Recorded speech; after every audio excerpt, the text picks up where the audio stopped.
निगम कहते हैं वेद को, निगम माने वेद, और कल्पतरु कहते हैं वृक्ष को।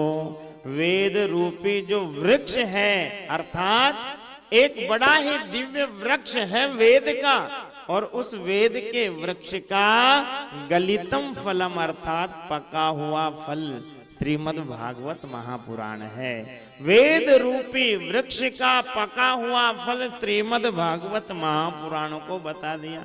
किसी ने कहा महाराज फल तो खट्टा भी होता है मीठा भी होता है, आपका फल मीठा है या खट्टा है?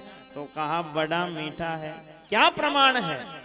फल बेचने वाला तो अपने फल को मीठा ही बताता है, कोई ये थोड़ी कहता है हमारा फल खट्टा है।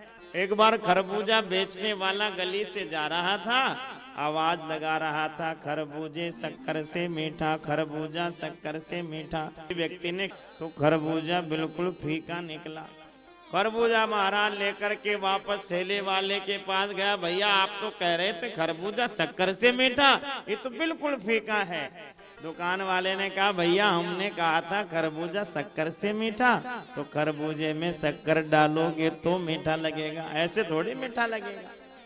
तो दुकानदार तो फल बेचने वाला तो अपने फल को मीठा ही बताता है, क्या प्रमाण है कि आपका फल मीठा है? तो श्री व्यास जी महाराज कह रहे हैं सुख मुखाद अमृत द्रव्य संयुतम।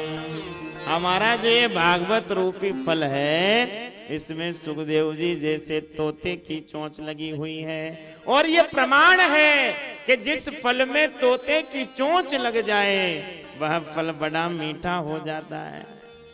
तोते को मीठे फल की परख होती है, इसलिए तोते को पारखी कहा गया है। उसी फल में तोता चोंच लगाता है जो फल मीठा होता है। और महाराज इस फल में किसी साधारण तोते की नहीं, साक्षात श्री सुखदेव जी महाराज की चोंच लगी है, इसलिए ये तो पक्का प्रमाणित हो गया कि ये फल मीठा है। ठीक है महाराज मीठा है तो अब करें क्या? तो कहा अमृत द्रव्य संयुतम, इसमें अमृत ही अमृत भरा हुआ है। पिबत भागवतम रसमालयम,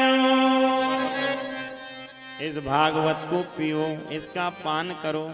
किसी ने कहा महाराज भागवत पीने की वस्तु थोड़ी है, भागवत तो सुनने की वस्तु है, और आप कह रहे हो पिए।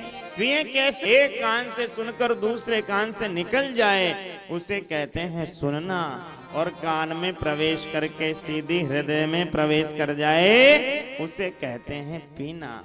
तो भागवत महापुराण की जो ये कथा है, इसे श्रवण नहीं करना, इसका तो पान करना है। अपने कर्ण रंध्रों के माध्यम से जो शब्दमय कथा आपके कर्ण रंध्रों में जब प्रवेश करेगी तो कथा नहीं, कोई शब्द नहीं, उन शब्दों के माध्यम से ही भगवान श्री कृष्ण ही आपके हृदय में प्रवेश कर जाएंगे, आपके हृदय में जाकर विराजमान हो जाएंगे।